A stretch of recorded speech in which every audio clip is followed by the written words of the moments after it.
in the world you are. It's the Guerrilla Economist. We have with us the man of the hour, the one and only Matthew Ehret, the man who understands the great game better than anyone else's because he's been doing it for so many years. He's got the T-shirt, folks. He's been there, done that, and he's got the T-shirt. And we have CJ joining us as well. How do I get CJ in here? Yeah, I miss CJ. Where's CJ? There he is. Hello. Hello, CJ. I actually showered for you today, Matthew. Oh gosh. I'm actually wearing my special gorilla underwear because I knew Matthew was on today. Oh man, I haven't worn pants in 2 years. There you go. He's been on lockdown. Matt is completely bottomless.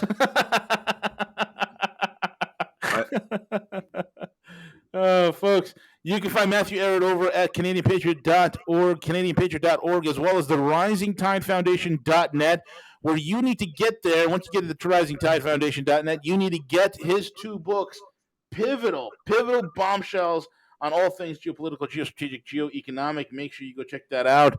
And also, with that being said, gentlemen, what's going on? Matt, where do we begin, bro? Well, I don't know. I mean, there's. I'm still recovering. The good Lord has thrown enough crap at us to talk for a while.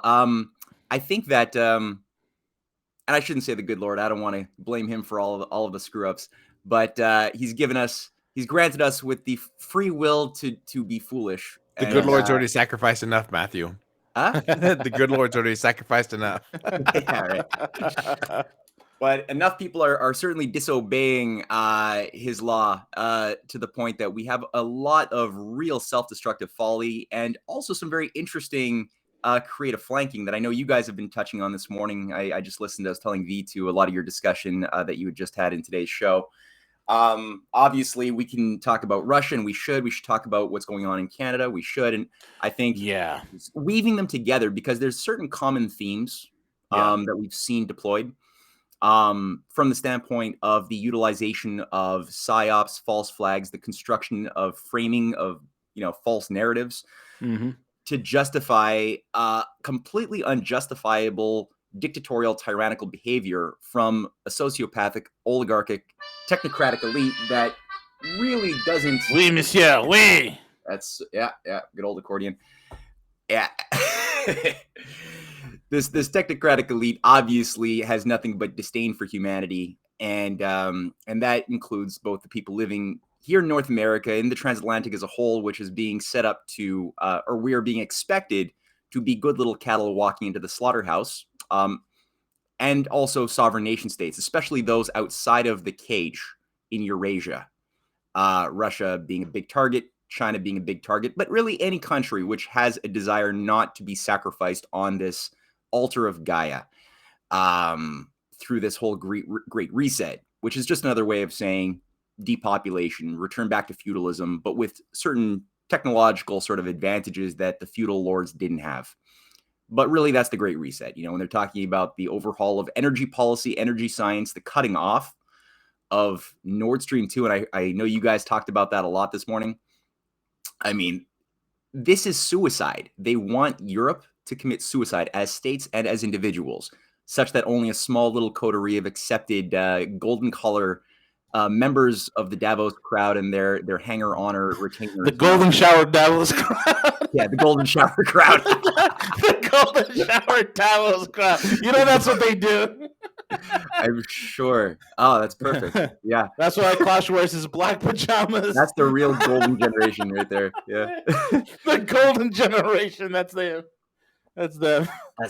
And that's the thing, right? Like, these people really see themselves as something really like top shit, alpha, above human beings. And they're so mediocre, it's not even funny. Yeah, the reality, they don't know how to put a mirror up to their face, because if they did, I mean, they would just melt. I mean, just look at any one of their policies, right? You ask yourself, how do they... Okay, we will have all new green energy. Okay, then how do you transition to that? They cannot explain it to you. We're going to take the hill. Okay, how are you going to take the hill? Crickets. Nothing. Yeah. It's just these broad, brushed axioms. That's all they are, man. It's crazy. And the circle jerks around them, they're like, oh, that's wonderful. Yes, we own nothing and be happy. Green New Deal. we're going to get out of carbon, fossil fuels. Oh yes, how? Yeah, exactly. My wife is doing a little study right now that will be published on the Saker tomorrow, just going through the energy return on investment. Oh my God! And I mean, when you actually look at the breakdown of these individual different sources of energy, from windmills and solar panels, all the way up through coal, fossil fuels, natural gas, hydrogen, and nuclear, you could just see clearly on these graphs that the energy return, when you look at it from the standpoint of energy return on investment, meaning simply it's a basic index of how much energy goes into both the creation and maintenance for the lifespan of various energy sources, from a reactor to a windmill, and how much energy do they give you back. You don't even break even by far with windmills and solar panels, but at least they're really, really expensive, which is only covered by all sorts of layers of hidden subsidies. And they're also obviously completely ineffective and unreliable, because when they say, we're going to build this thing, you're only getting 24% capacity on average, sometimes a lot less for a lot of windmills and solar panels. And on top of that, the wind doesn't blow. Sometimes you go down to like -0, or you go down to less than 1%, as the British had discovered when they put 25% of their energy onto the dependency on windmills. And then the wind just stopped blowing for 2 weeks, down to like less than 1% effectiveness, or was being produced by these windmills. And of course, huge scarcity. And meanwhile, the natural gas reserves of Europe are down to like 4% of what they should be. Yeah. They're on the verge. They've created artificial scarcity. And then you have people like Timmermans from the EU Commission coming out saying, oh, the problem of the 500% increase of energy prices on the spot markets and all of this is just that we didn't do the Green New Deal enough or sooner. If we had done it 5 years earlier, then things would have been just peachy keen, and we wouldn't have this spike of prices, and we wouldn't be reliant upon like Russian natural gas or anything like that.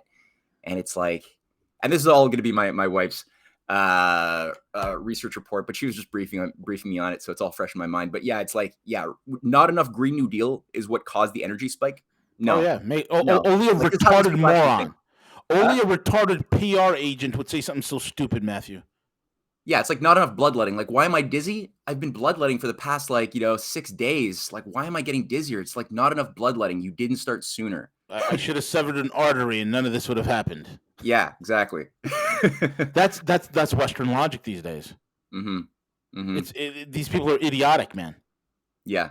And now the Schultz is saying, I think you guys mentioned this, right? That they're going to freeze. They're going to feasibly cancel the. No pun intended when you said freeze, right, Matthew? Huh? No pun intended when you said they're going to freeze. They're going to freeze. Yeah. Oh man, yeah, no, it's and I mean the economy's obviously in the shitter. They've self-destructed for 2 years straight.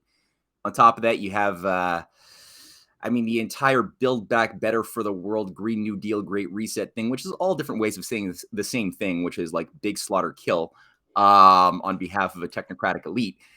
This involves like a complete overhaul of agricultural investments in Europe and beyond, where they want to try to make agriculture green to satisfy the COP26 protocols of making sure that cows stop farting.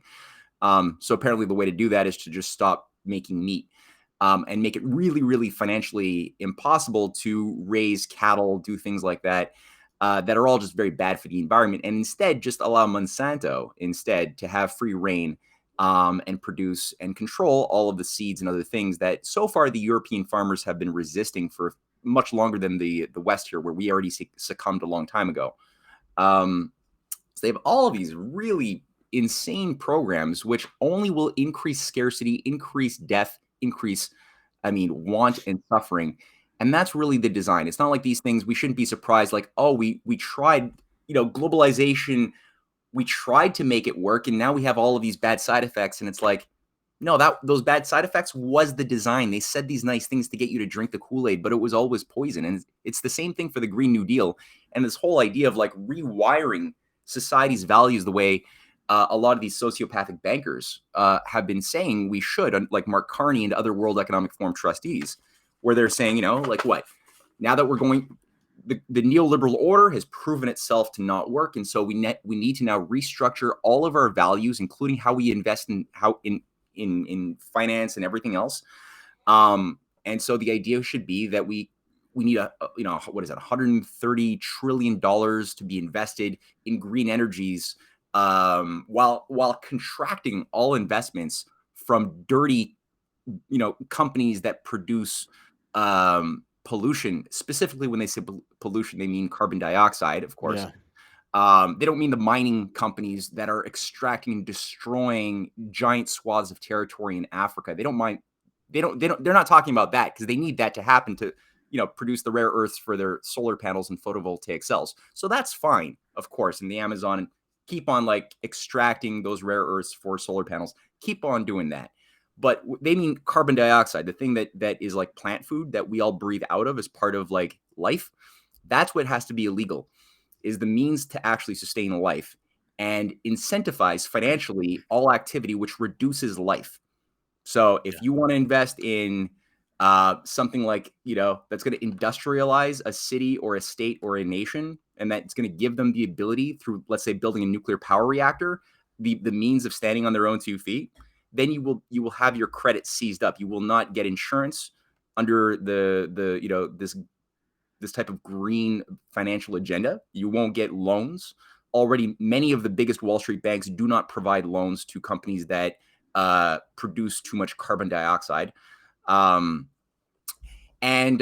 you're basically going to be destroyed. And if you want to invest in things that are going to, hurt people and contract the ability to support life, okay, fine. We're going to make sure you can get as much money back and return on investment as possible. But it's really a defiance of all physics and all morality. It's purely based upon a worshiping of monetary flows and the idea that less is better. So, too many people, up until now, we thought that economy was all about sustaining better quality of life, having more productivity, and making sure that investment is tied to that. That's been the animating character for the past, generations. No more of that. That was the old wisdom. The new wisdom is less activity, less human life. That's what's good. More stasis, keeping the environmental ecosystems in stasis and unaffected by human behavior. That's what we're going to put value on. So you're basically saying that death, which, if you think about it, like compare living, a living dog and a dead dog, which one is more defined by life, and which one by stasis, and which one by action, and which one by death? So obviously they're saying the human body, the system as a whole, is more natural when it is dead, when it is rotting, putrid, and dead and static. And when it is moving and growing and living and being creative, that is unnatural, is the sleight of hand. And this has always been the oligarchical ethic, right? Going back to those who were trying to manage the depopulation of Europe during the medieval ages. This goes back to the population control policies of the ancient Roman Empire that tried to keep everybody in a little shell, where you had actual edicts passed for many generations that if you were born into if your dad was a shoemaker, then your grandkids will be shoemakers. It's illegal for you to try to find something else outside of the assigned role that your family is programmed to play in the system. That's wonderful. It's not only neo-feudalism, it's a neo-caste system as well. Yeah, it's a combination of the worst of all possible worlds. So, you got that. But then you got this problem where human beings don't just, keel over and adapt to these types of unnatural conditions very easily. And so we've seen things like what had occurred with the Freedom Convoy. And I know that there are intelligence operations. I mean, people have written to me saying, like, don't you know there are all of these points of evidence of Anglo-American intelligence operatives that have been there trying to control the money. And I know that you have Obamaton characters like Dowgny Paulak, who was deployed to be a spokesperson for the convoy, even though no convoy participant agreed to that. I know there's Benjamin Dichter, who is a complete rotten stooge. I get it. But what happened, despite all of that, is that there was something highly organic and human that completely surprised those oligarchs trying to create a situation that would justify an emergency measures act like we had seen. that spread all across Canada in ways that nobody anticipated. And this is big. It's still going on, even though geographically, they clamped down. They did the iron fist. They went for violence. I didn't think they were going to go for violence. I thought they were just going to do the financial terrorism to threaten to freeze people's bank accounts, which is what Chris Freeland is and Mark Carney have both led the war charge on. And people's bank accounts are being frozen already. There's a lot of them. Now they've just passed in the House of Commons a big moral failure, for I think it was 185 for passing the Emergency Measures Act. Wow. And I think only 150 against. All of the NDP, all of the Liberal members of Parliament who had formally spoken up against the Justin Trudeau line, courageously, I might say, they completely morally failed for whatever threats they were faced when somebody came to their office and said, you do this or else. I don't know what those are, but all people fell into their party lines. Jagmeet Singh, the head of the NDP, which was formerly the Fabian Society of Canada, Sure. In the 1930s. That's where the NDP came out of. He's a World Economic Forum stooge, a young leader under Klaus Schwab. And he just completely fell in line and made sure that his party, or at least those controlling his party, made everybody fall in line as well and vote. Did Jagmeet take out his dagger that he carries with him all the time? Did he take that out and try to force them to go along with this?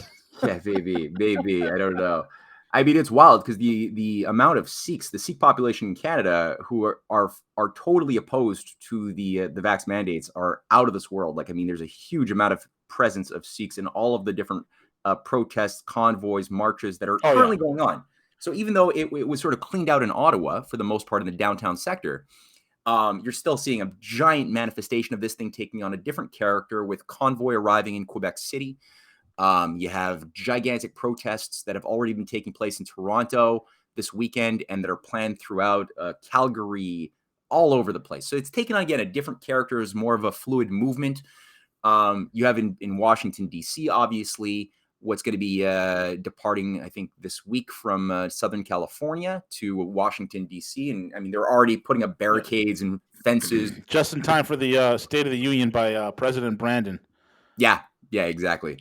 And so they're completely freaked out by what's going to happen. I think there's obviously danger of all sorts of FBI-run sort of COINTEL type intel operations that are attempting to do the sort of thing that they do, which is try to infuse radicals and people who are more violence prone into the process, which I think that from what I've seen so far, there's a general awareness that this is a factor in the calculus. And I hope that those organizing this process are very on the ball and are capable of cutting out those who wish to be participants who have radical backgrounds and smell of intelligence operations.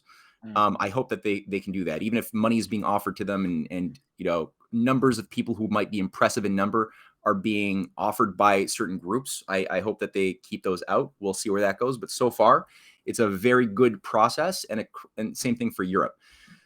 But despite all of that, we do have a completely unprecedented situation in Canada. It was expected, though unprecedented. We know that the reasons for this, not that there were ever justified reasons for having the War Measures Act deployed. It was already like a completely peaceful process from the get-go, not becoming of that. But they did it anyway. But despite having done it, they went and cleaned out the so-called blockades. So there's no more. That was the whole reason, was the blockades apparently was this so giant, dangerous process that these protesters were doing, hurting the Canadian and American blue collar workers. And that was like a threat to national security. And that was what was used to justify this heavy handed approach. That's gone now. There's flow of trade and traffic once again. They cleaned out all of these protesters in downtown Ottawa. That's gone. So the actual reason to have it is gone. But despite that, they still passed it through, and Justin Trudeau, or at least whoever has their hand up his ass speaking through the sock puppet. That'd be Krista Freeland. That's his handler. Yeah, that's right. And these guys have said, we expect to continue this. They say 2 months, 3 months, not more than it's needed, though. But then there's a strange thing that Christia said through Justin, that we don't know when these people can come back, and so it's only when we can guarantee that none of these people can ever come back that we know that we can finally take off or remove the war or the Emergency Measures Act. And That you're means like, okay, forever. what does that mean? There were like thousands and thousands of people in Ottawa. In what way are you talking about them not having the ability to come back? Like, are we talking about what? Jail? Like, what do they have to disappear? Like, do you have to remove their ability to like leave their house? Like, what are you thinking when you say such words?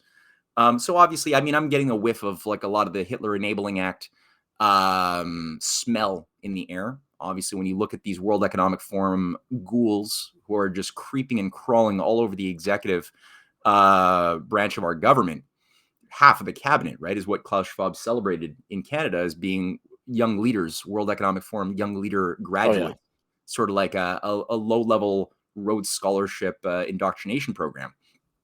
Maybe there's a good one or two out there. I don't know. I haven't seen them. But you're dealing with something which does have a very population control, religious-like fanaticism to it ideologically, and is very centralized in its control and command structures. So there's something very Nazi-like about this process. And I don't think that they want to let this go, because Hitler said, you know, as soon as the Reichstag problem is over, the Parliament building was burned down by domestic terrorists. We just want to, you know, bring that in, restore order there, and then we'll just give up the enabling acts.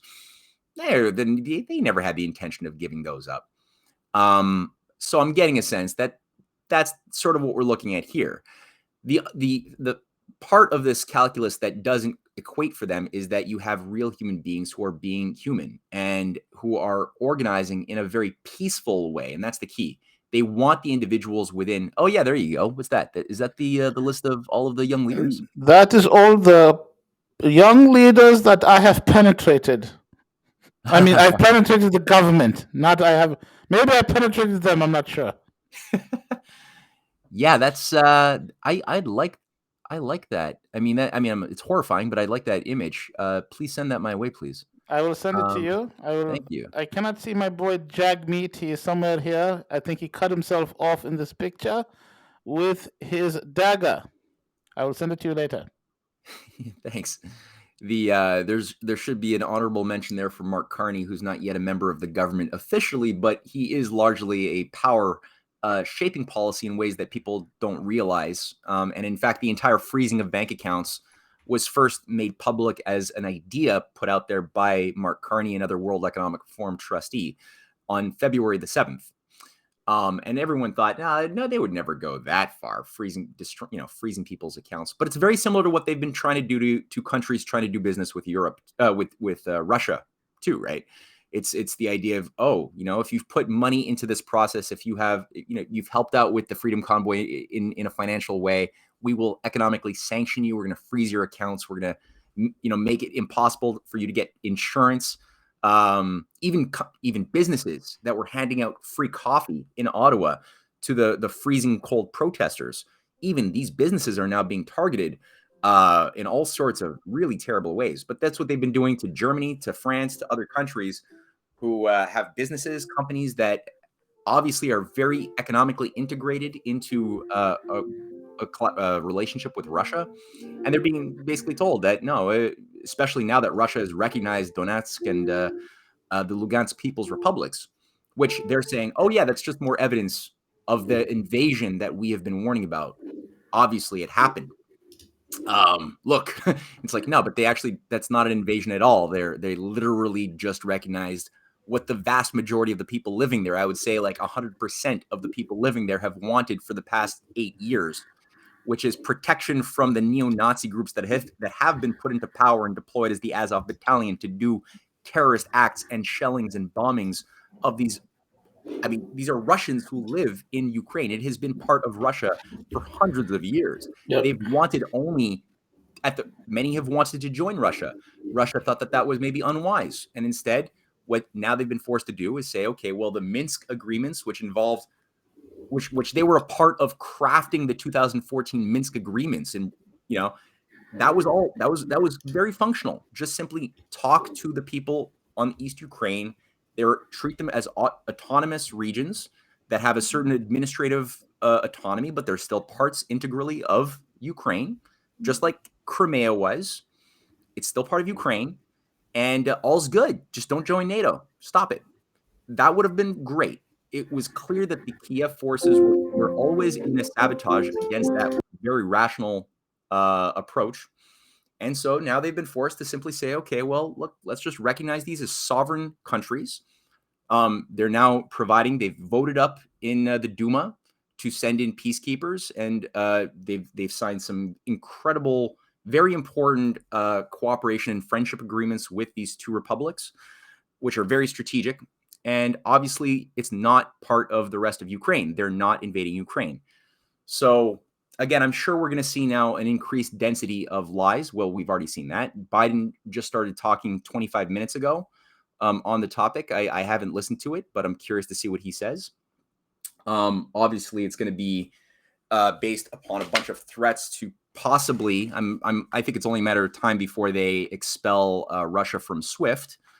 Which, I mean, Christ, if they do that, what are the effects on Russia and on Germany and France and other European countries? Exactly right. And the Russians have been ready for this. It's going to hurt them a little bit, yeah, but they've been prepped for this for a while. They know it's coming. This is a strategic move. They have allies.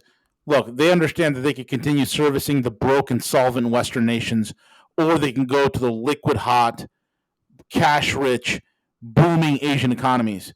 And now this is cemented forever. I mean, the Russians have tried.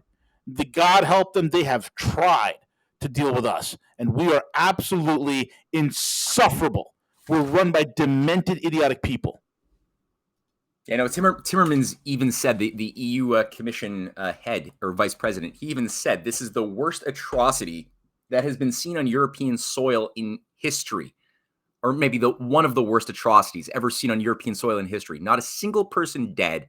Simply two regions that had full desire to be autonomous. Since 2015. Actually, since 2014, they claimed their independence. Yeah, they claimed their independence in 2014. I mean, and now a country like Russia is just simply recognizing what they already declared. These are not terrorists. They're staying within their area. They're not instigating anything. They just want to protect their families. And you're saying that is the worst atrocity on European soil. Do you know what kind of atrocities happened on European soil? Like, I mean, this is how these people are actually speaking. The UN Charter, they're saying that this is the biggest infringement of the UN Charter in history. Yeah. And let's be honest here. It's not even on European soil. So what the hell are these idiots talking about? See, this is how brain dead they are. There's such a low stupidity. There's such an incredible stupidity, man, that they literally think that people are as dumb as they are. Yeah. Ukraine is nowhere near European soil. Nowhere near it. No. So for them to even say that Donetsk and Lugansk is the worst thing that ever happened on European soil, have you forgotten World War I, World War II? Have you forgotten the Inquisition? Have you forgotten the Holocaust? Have you forgotten? I mean, the list goes on and on and on and on and on. And this is the worst? They're really relying on people just having no connection to their past. I mean, it's the same thing you heard when Biden said, like, the January 6th insurrection was the worst atrocity that had occurred since the American Civil War that killed 500,000 Americans when the population was like, what, 9 million or something? Like, yep. Really, like, this is over the top. I'm hearing similar language being used in the case of Canada, that this is the worst atrocity, this attempt to overthrow our government that just happened with the Freedom Convoy is like the worst domestic terror experience in history, is what you actually see as rhetoric coming out of a perfectly peaceful process where there were bouncy castles and free food and hot cocoa and hugs and dancing the whole time of people of all ages. I mean, it's how really dare they creative writing here to the extreme. Yeah, how dare they bring bouncy castles? Yeah. The joy and the squeals and the cries of children laughing in joy. We must put a stop to it. You know what they did? They even passed an edict that Chrystia Freeland announced with a little bit of a smile, saying that anybody whose animals, which will be taken by RCMP or cops because people might euthanized. So people are being arrested, and they're like, if you're going to be arrested for more than 8 days, we're going to kill your animals. like. I mean, it's so petty at this point. Dude, this is violent, and this was my cry to Canadians everywhere. Your government has crossed the line. And you freaking moronic liberals on the left who are laughing this along and saying, attaboy, Justin, hey, this is great. Look how wonderful Chrystia Freeland is. You stupid morons. You idiots. You idiot. You colossal morons. What's going to happen when this government turns on you? Who's going to protect you? You laugh at it because you think good old Justin Boy, the ski instructor and part-time drama school, the drama school coach is gonna be there forever. No, what are you gonna do when, let's just say, God forbid, your worst dreams, a far right government comes into power? You morons! This is one Canadian abused anywhere is it's too many. It needs to stop. Government should not have this power. Period. And no one, dude. All I'm seeing out of the Canadian Parliament, Matt, is just debates. It's just like a high school debate society. They're not doing anything. This is the most egregious power grab I've ever seen of any Western country. I thought Australia was bad. No, Canada took the cake this week. Yeah, we really lapped them heavy. I was feeling bad for my Australian Commonwealth brethren, but at this point, we really lapped them in the race towards self-destruction. You do get some pushback. Obviously, there are like the province of Alberta under Jason Kenney is suing the government, and that's it's nice to see a little bit of pushback. Scott Moe, who's the premier of Saskatchewan, also announced that they're going to be suing the government for these unprecedented emergencies measures. The Canadian Civil Liberties Association doing the same thing. Now, to what degree will the Canadian courts actually be useful in that sort of thing, knowing how many institutions are captured? I have my cynical doubts on the value ultimately of those approaches per se. We know that Brian Peckford as well, the former premier of Nova Scotia, who's a co-architect of the Charter of Rights and Freedoms, has begun the process of a legal lawsuit against the mandates overall. These are all okay things, but you definitely need something bigger. I don't see any solution from within Canada at this stage in the game.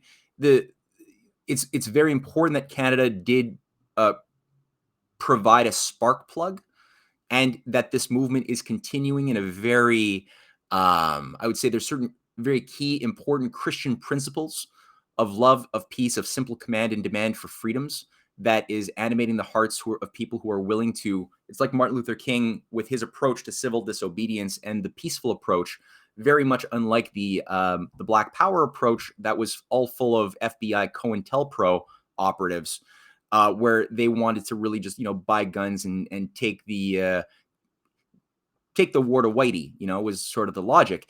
That was something Martin Luther King Jr. was always doing battle with and trying to pull people back out of that into the more courageous. And I mean, he was accused of being a coward by saying, follow Christian principles, follow the Gandhi approach. It works. Because it's like, you're just going to allow yourself to get beaten, to go to jail by unjust racists? No, you're a coward. And he was like, no, it actually takes a lot more courage and a lot more self-control and strength of character and morality to do it this way. And it's more effective than to give them what they want. Because if they want kinetic response, which is why the FBI, again, puts so much effort into radicalizing these groups, these activist groups within the Black Panthers, within the Communist Party USA, within other anti-war movements, with the Weather Underground, right, which is very parallel to the process of the FLQ, what became the RCMP-controlled terror cells of the 1960s and 70s that was used to justify the last time we had a War Measures Act with tanks in the streets of Montreal and Quebec. That was the first Trudeau government. We talked about that last week. So they want kinetic responses. That's what is predictable and what makes their Manichaean formula of polarized societies work. That's what made the Cold War work between the authoritarian communist bad guys and the capitalist free market loving good guys on the other side of the Iron Curtain. You could have that strategic mathematical balance, right, that would produce relatively foreseeable effects as long as people behaved in a revenge eye for an eye, tit for a tat type of way. And it's to the degree that we allow ourselves to, that's what animals do. You attack a wolverine, depending on your approach of attack, and you hurt it. It's either going to fight or fly. It's going to run away from you, or it's going to attack you. That's sort of what they want. They want people to cower away and submit, or they want them to do the violent Wolverine type of animalistic response, which then gives, in both cases, more power to those seeking to utilize nation states as weapons against us, against people, to enslave us. So to the degree that you don't do that and you approach from this higher standpoint of love, it has a serious, longer, durable power to it. The Christians proved it. I mean, this is what made Christ's approach very important in taking down, not in the short term, but the Roman Empire, the world's biggest empire to that day. It was like the British Empire, right? All roads lead to Rome. The sun never sets in the Roman Empire, it could have been said. And nothing was going to take that evil type of, it was a really satanic system. There was human sacrifices. There were all sorts of nasty Gnostic mystery religions and cults controlled by different oracles and priesthoods, each one sort of, having their different rituals to various gods, but all sort of having the same underlying common views of liberalism, which is, this is our God that we prefer to sacrifice to. You have your gods that you prefer, and we'll just agree to disagree. And, that's this, we all agree that there's no actual universal truth. We'll just agree to that, and we'll just abide by our common hedonism in watching people getting fed to lions and gladiator matches and breads and circuses, which was like 200 days of the Roman year was breads and circuses, festivals, while we're raping the outside regions, right? So as we grow and are more parasitical, we need to get the food from somewhere. The capital is not going to produce food. These people are too decadent. That was the Roman issue, right? The people were decadent, kept fat and dumb and stupid and lethargic and hedonistic, so that the production would have to come from more regions that you are conquering, that will then be cheap sweatshop zones producing food and other things that are imported into the capital and its regions. And the outskirts are kept poor and underdeveloped as much as possible. And increasingly you rely more and more on slavery, right? You get rid of free farmers and you make sure that they become bound to the landowners. And that was part of the decay morally of Rome that overextended itself. And all empires do that. So, at a certain point, people had a lot of reasons to be cynical and depressed. So, bye, CJ. So the power of Christ's gospel when he came about was simply that we will not abide by unjust laws. You will pay Caesar what is Caesar's. Fine. That's a financial thing. There's taxes and stuff. Okay, fine. But when it comes to unjust laws, it is not in our obligation to do any of that. And you're going to do it in love. You're not going to fight and try to kill the Roman guards or anything.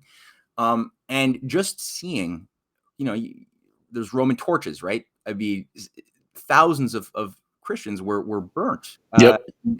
Were thrown into, pits with lions for public entertainment. And they took it with such dignity because they had a sense that other people didn't, that they had a soul connected to God and their conscience that gave them a higher satisfaction in life, to the point that they would suffer a lot of personal, discomfort and even death, because they valued the health of their soul more than anything. And they were firm in that faith. And that's what gave people that dignity. And it shamed those watching, to the point that even the Roman pagans lost their stomachs and appetite for watching the torture of people who had more dignity than they did. That was the same thing for Martin Luther King, right? When you had people going into whites only cafes and just ordering a coffee, even if they would expect, they would be trained, they prepared their minds to be attacked, to be punched, to maybe be arrested. And they did so, but they did it with dignity. They had kids doing marches, children marches, and you had people like Bull Connor command the launch, the like Justin Trudeau, dictator of his day, defending the segregation policies of the South, command high-powered water rockets, not rockets, but water hoses hose down the kids on the street. And you just saw like video footage of little children, 5, 6, 7 years old, being blasted down with high-powered water cannons. Yeah. Just for walking. And that shamed everybody watching on TV, hearing it, seeing it in present. Even racists were seeing that, and they were like, no, this is not what I want. I had to sign up for this. Yeah. And that's what took down the Roman Empire. That's what ultimately destroyed the foundation of the segregation policies. And in the case of Martin Luther King, it was he was going to take it to the next level of going for a much broader, expanding the victories of the civil rights fight now to a broader anti-imperial fight against the war in Vietnam, towards an economic policy of defunding all of the banks and all of the corporations that were participating in this evil empire, and really promoting an anti-colonial program overall. And that was when he started, especially working with Malcolm X in '65, when Malcolm X came back from Mecca, right, and became a lot more de-radicalized at that point, a lot less violence prone. And Malcolm X, he had already broken with the Nation of Islam, who he recognized was a giant artificial hoax, being used most likely by intelligence agencies above him to radicalize groups of disenfranchised young African Americans.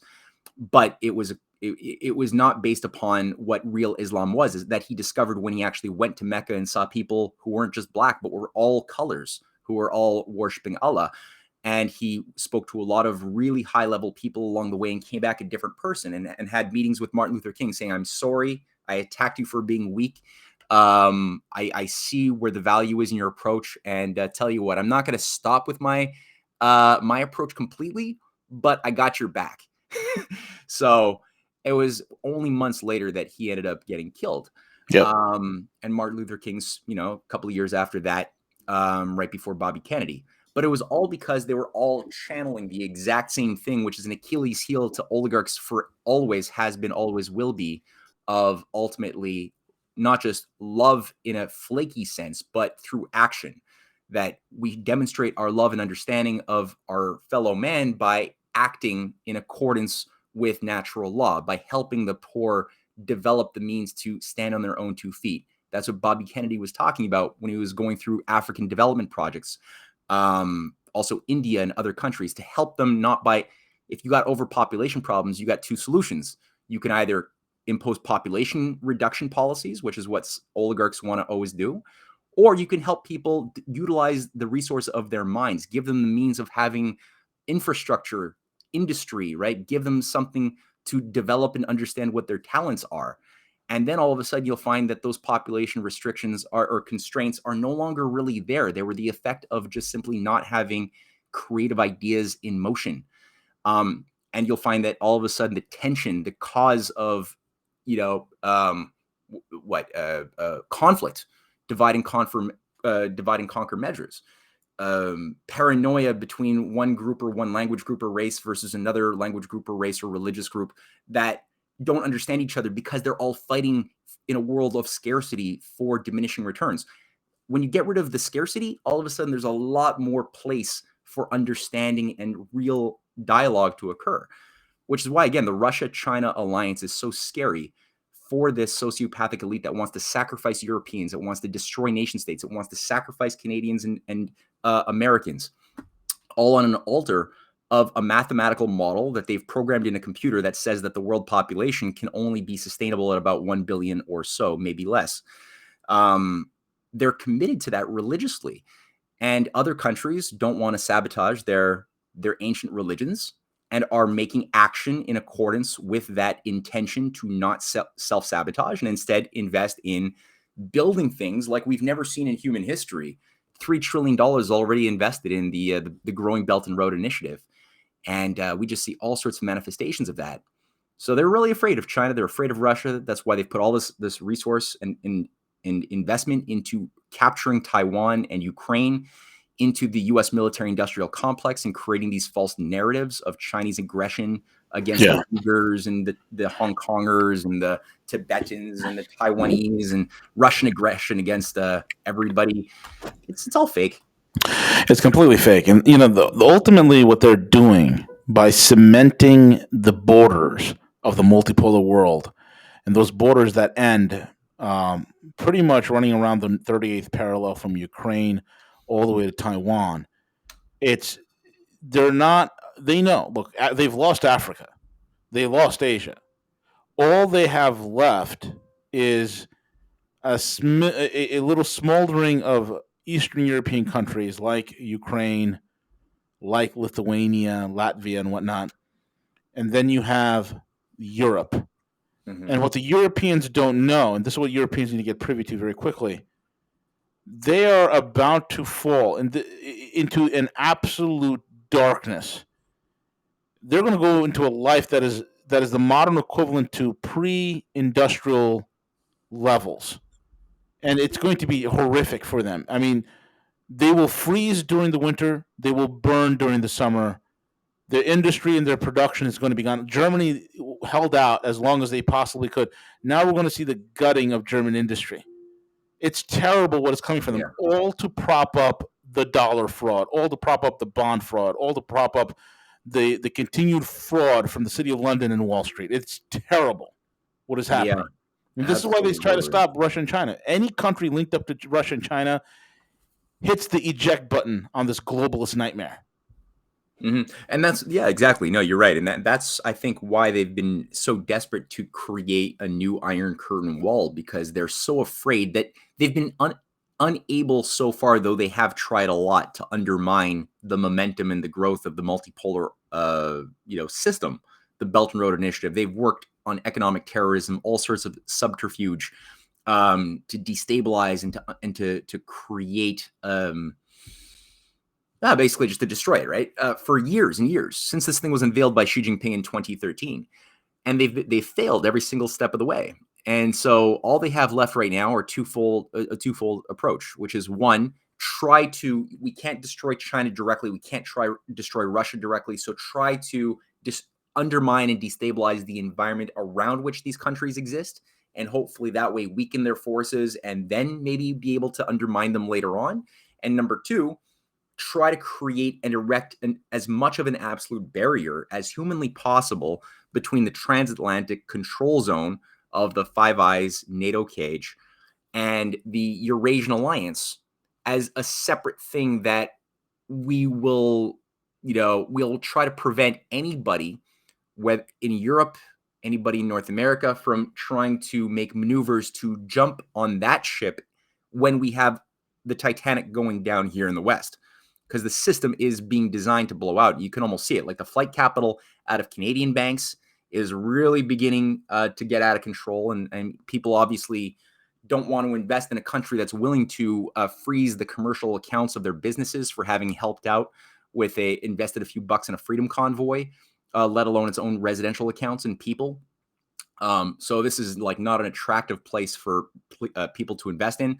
People are also afraid, tens of thousands, hundreds of thousands of people, I think over 100,000 people have invested, had kicked in a few bucks towards the Freedom Convoy. These are people now, we're all thinking, are my accounts going to get frozen? Am I going to get iced out? They're pulling their money out of their banks. Your money's not safe in banks. So you're seeing bank runs. You're seeing the same sort of thing in Europe, like this artificially induced crisis that was so avoidable around Ukraine has now induced, again, more flight capital, more economic destabilizations in the European markets. The NASDAQ as well is taking hits, and it's going to get worse. And it's almost like they want to induce that financial blowout to happen. Because this whole time, what have we been seeing for the past couple of years has been a giant wealth transfer, the scale of which we've never seen before, of, these shell companies, a lot of them tied to the World Economic Forum, like Larry Fink's BlackRock, working with Vanguard and others who are just buying up all of the real estate, commercial and residential. You have Warren Buffett buying up, and this has been going on for a while, all of the hard infrastructure, rail lines especially. Bill Gates buying up farmland.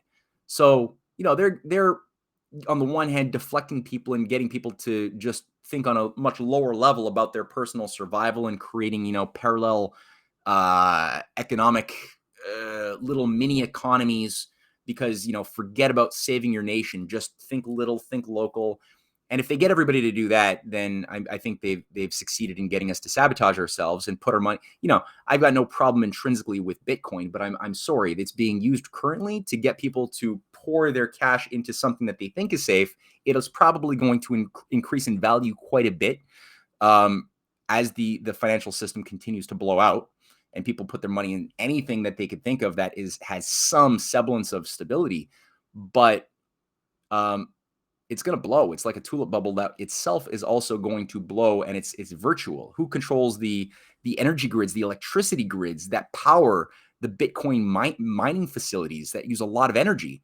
I guarantee you, this is not local funded hydroelectric dams and nuclear power stations that are producing the electricity that is being used by these Bitcoin mining facilities. These are things that are owned by private corporations tied to the same people that want to destroy us. Well, at least, man, Klaus Schwab will allow us to buy homes and cars and have our best life in the metaverse. At least, yeah, you can even buy real estate right now. It's open for business. Yeah. Yeah. I'm gonna go right now and I'm gonna buy like 500 acres of land on the metaverse and sell it to some some zillennial, some Generation Z idiot who'd buy it from me for like a couple 100,000 Bitcoin or something like that. Who knows? Yeah. This is where we're heading. Buy me some virtual food as well. Maybe a virtual farm. Even better. Yeah. I'll do one better. I'll buy you a virtual power plant. You can make all the energy you want now. Oh, that's great. That's great. Isn't it amazing? This is where the West is heading. Yeah. No, it's wild. It's beyond a casino gulag at this point. It's beyond make believe at this point. This is ludicrous. This is, if you can get a whole bunch of guys who are, you know, those nerds that play Dungeons and Dragons and they get really into it to the point where they actually put on the costumes and act out the scenes, right? The LARPers, right? Yeah. Picture, if you will, you have LARPers, and they have really bad public relations degrees. Then on top of that, they have a massive club, an echo chamber that is built around them using flawed computer models. You put that together, that is your Western elite. Mm-hmm. And to them, it makes sense that you own nothing and be happy. Why would you want to own something? It's such a liability. When you could own beachfront property, my friend, right now for $500,000 on the metaverse, right now. Mm-hmm. This is where we're heading. And I think this is exactly the reason why that China's decoupled from Bitcoin. Because they know where this damn thing is going, right? It's all of this is going to be utilized for the phony make-believe life that the Westerners will be living in. And, so that's what it is. Anyway, Matt, we're at the end of the show. Any last minute things you want to say? No, I think we're in a very fluid situation. Obviously, things are just changing. We used to have to wait weeks or months to get these types of big transformations and changes in the world stage. Right now, it's happening in a matter of hours. Dude, it's unbelievable. Yeah, high density environment that we're living through. It's difficult to even speak firmly about what next week is going to be, let alone even tomorrow. That being said, I'm sure we're gonna have a lot to talk about next week's show, and I think that people just have to really have a bit of faith right now in humanity in the process. That there are a lot of things that are outside of the script. Because I mean, you could get a little cynical hearing us maybe banter a little bit, but the script that the New World Orderistas, whatever you want to call them, have been abiding by since World War II to recapture the United States, the rebellious, colony of 1776, and reabsorb it back into the mother country and reestablish a new global British Empire under a one world government, maybe not calling it British Empire, calling it something else. Although, frankly, when you look at the British Commonwealth today, it's 21% of the world's surface area, and it's still under the crown, and it's still the global center of global drug money laundering operations out of the British Cayman Islands, Five Eyes intelligence controls, banking system controls out of the city of London. It's really, it kind of is. It kind of is British Empire. That script that they've been following is breaking down. And I mean, it's so important to realize that you have now on this earth major civilizational powers that we have never seen working together at the same time. Zbigniew Brzezinski's nightmare, the thing he said must never happen in 1997 in the Grand Chessboard, is the organized cooperation of China, the ancient Confucian culture of China, of Iran and its ancient Persian Islamic culture, as well as Russia and its ancient Christian heritage, all together working to create a beachhead of unified survivors, a survivors block. And really with that type of system emerging, it's giving confidence for many countries that have been pawns or stooges or just manipulated by the Western elite as disposable to join into something that is really in their advantage to be a part of, to build projects that benefit their people, that empower their nation to have dignity. And we've got 140 countries to varying degrees that have signed on to the Belt and Road Initiative in the past just few years alone. We have a massive process inside of the United States, and I think you can do a lot more in the US than you can in Canada. Canada has served its role and will continue to serve its role as a spark plug, I think, for something I didn't think was possible. I didn't think we had this type of love for freedom and this willingness to put our bodies into it. But here we did. And we will, as far as I'm seeing, is a continued momentum to continue to speak the truth and to stand up for truth. So there's all sorts of nonlinear processes that these control freaks cannot foresee. They can't predict. They're afraid of. It's keeping them up at night. And that gives me, and it should give everybody listening, a certain empowerment as we go into the coming storm. So there's just that. So don't be too morose if you're listening to this and you're like, shit, I gotta buy some vodka and throw those away. I mean, yeah, get some vodka, but do it in a more celebratory fashion. Absolutely. Very well said. Matthew Ehret, folks, the one and only Matthew Ehret. Catch him over at CanadianPatriot.org, RisingTideFoundation.net, and make sure you get his books, The Unfinished Symphony. And with that being said, also subscribe to his Substack. The links will all be in the description box. And with that being said, Matthew, thank you so much for joining us. Till next time, my friend, stay frosty. Ciao. Cheers.